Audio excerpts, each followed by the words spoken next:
Hello दोस्तों, Bharat updates channel में आपका स्वागत है। दोस्तों आज है 6 मार्च 2023 और आज की 10 इम्पोर्टेंट अपडेट जो भी कुछ आई हैं, ज़्यादा तो नहीं है क्योंकि संडे था तो संडे वाले दिन ज़्यादा अपडेट्स नहीं होती हैं। तो जो भी इम्पोर्टेंट है वो मैं आपको यहाँ पे बताने वाला हूँ। चलिए फिर शुरू करते हैं पहली अपडेट के साथ। दोस्तों ये रही पहली अपडेट, होली पर बारिश बर्फबारी के आसार हैं। तो लाहौल में बर्फबारी के बाद रविवार को मौसम खुलते ही कुछ ऐसा दिखा इस क्षेत्र का नज़ारा। तो यहाँ पे ऊना में देखें तो अधिकतम तापमान जो है 31 डिग्री सेल्सियस किया गया है दर्ज। और हिमाचल प्रदेश में होली पर बारिश होने के आसार हैं। 6 और 7 मार्च को मौसम शुष्क रहने का पूर्वानुमान है और 8 मार्च को होली पर्व पर फिर से बारिश और हिमपात हो सकता है। हालांकि होली पर निचले पर्वतीय और मैदानी क्षेत्रों की बात करें तो आगामी दिनों में मौसम यहाँ पे शुष्क रह सकता है। रविवार को हिमाचल प्रदेश में न्यूनतम तापमान -4.4 डिग्री सेल्सियस दर्ज किया गया है, जबकि उच्चतम तापमान ऊना में 31 डिग्री सेल्सियस दर्ज किया गया है। तो पिछले काफ़ी समय से मौसम की बेरुखी से हिमाचल प्रदेश के किसान बागवान परेशान हैं। इससे सेब और अन्य फसलों के लिए ज़मीन में पर्याप्त नमी नहीं है। तो ये दोस्तों यहाँ पे अपडेट है। चलिए नेक्स्ट अपडेट ये रही, स्कूल शिक्षा बोर्ड ने 10वीं कक्षा तक किताबों की कीमतें बढ़ाई, 10 से 40 रुपये तक बढ़ाए दाम। तीसरी कक्षा से शुरू हुई संस्कृत की किताब के भी देने होंगे 47 रुपये। तो ये किताबों के नए और पुराने रेट हैं, ये आप देख सकते हो। ये इनके दाम जो हैं, इनके रेट जो हैं अभी बढ़ चुके हैं। हिमाचल प्रदेश स्कूल शिक्षा बोर्ड ने 10वीं कक्षा तक की पढ़ाई जाने वाली किताबों के मूल्य में बढ़ोतरी कर दी है। बोर्ड की ओर से मुहैया करवाई जाने वाली कुछ किताबें इस बार 10 से 40 रुपये तक महंगी मिलेंगी, जबकि कई किताबों का मूल्य पिछली वर्ष की तरह वसूल किया जाएगा। वहीं तीसरी कक्षा में शुरू हुई संस्कृत विषय की किताब के लिए भी अभिभावकों को 47 रुपये चुकाने होंगे। कीमत वृद्धि का सबसे ज़्यादा असर बोर्ड से संबद्धता प्राप्त निजी स्कूलों में पढ़ने वाले विद्यार्थियों पर पड़ेगा, क्योंकि सरकारी स्कूलों में 10वीं कक्षा तक के विद्यार्थियों को किताबें निःशुल्क मिलती हैं। बोर्ड ने शैक्षणिक सत्र 2023-24 में विद्यार्थियों को मुहैया करवाई जाने वाली किताबों के मूल्य में वृद्धि की है। मूल्य वृद्धि 10वीं कक्षा तक के लिए प्रिंट करवाई गई किताबों में रहेगी, जबकि बोर्ड की ओर से 11वीं और 12वीं कक्षा के विद्यार्थियों को मुहैया करवाई जाने वाली किताबों का मूल्य लगभग पिछले वर्ष जैसा ही रहेगा। सबसे ज़्यादा वृद्धि मैरीगोल्ड, मैथ मैजिक, गणित का जादू, मैथमेटिक्स और लुकिंग अराउंड सीरीज़ की किताबों के मूल्य में हुई है। इस बार कई किताबों के में जो है पृष्ठ संख्या भी अधिक है, जिसके चलते कीमतें बढ़ाई गई हैं। चलिए उससे नेक्स्ट अपडेट ये रही, सर एडमिशन तो ले ली है लेकिन किताबें नहीं अभी तक नहीं आई हैं। तो ये यहाँ पे कहा है, धर्मशाला कॉलेज में इग्नू की शिकायत निवारण सभा में विद्यार्थियों ने अपनी समस्या बताई है। कुछ ने कहा रिजल्ट निकल गया पर अंक नहीं हुए अपडेट। तो ये यहाँ पे शिकायत निवारण सभा होगी यहाँ पे धर्मशाला में, धर्मशाला कॉलेज में। तो वहाँ पे ये बच्चे यहाँ पे स्टूडेंट जो हैं बता रहे हैं। रविवार को कुछ इस तरह की समस्याएं लेकर इग्नू के जरिए पढ़ाई करने वाले छात्र धर्मशाला कॉलेज स्थित इग्नू सेंटर में आयोजित शिकायत निवारण सभा के दौरान पहुंचे। इस दौरान करीब 33 छात्र पहुंचे थे, जिनमें से अधिकतर छात्रों की समस्या परीक्षा से संबंधित थी। और कई विद्यार्थियों का कहना था कि उन्होंने इग्नू के जरिए प्रवेश तो ले लिया लेकिन उन्हें अभी तक उनके पास किताबें नहीं पहुँची हैं। तो ये यहाँ पे दोस्तों अपडेट है। चलिए नेक्स्ट अपडेट ये रही, पंजाब में 1500 भट्टे बंद, महंगी होंगी ईंटें। कोयले की कीमत 8,000 रुपये प्रति टन बढ़ने से भट्ठा मालिक नाराज। 1200 रुपये प्रति हज़ार तक 1200 रुपये प्रति हज़ार तक बढ़ सकते हैं दाम। एसोसिएशन की मांग, पंजाब व केंद्र मामले में हस्तक्षेप कर दाम में कमी लाए सरकार। पठानकोट में 59 ईंट भट्टे हैं। कोयला महंगा होने के कारण लगभग सभी बंद पड़ गए हैं और आने वाले समय में संकट और बढ़ेगा कि अप्रैल से कीमतें बढ़ाना हमारी मजबूरी है। सरकार तत्काल कोई कदम उठाए। केंद्र और पंजाब सरकार की नीतियों एवं कोयला माफिया की वजह से राज्य के ईंट भट्टों पर संकट गहरा गया है।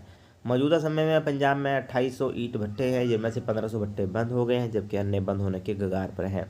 इसकी मुख्य वजह कोयले की कीमतों में 8,000 रुपये प्रति टन तक का इजाफा होना है।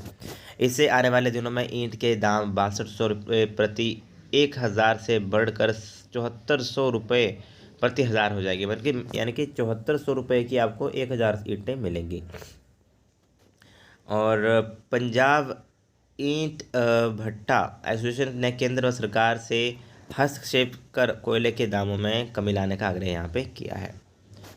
तो ये भी कुछ कारण यहाँ पे बताए गए हैं दोस्तों। चलिए नेक्स्ट अपडेट ये रही, हिमाचल के शक्तिपीठों में 50,000 से अधिक श्रद्धालुओं ने टेका माथा। मंदिर में सुबह से लगी रही लाइनें।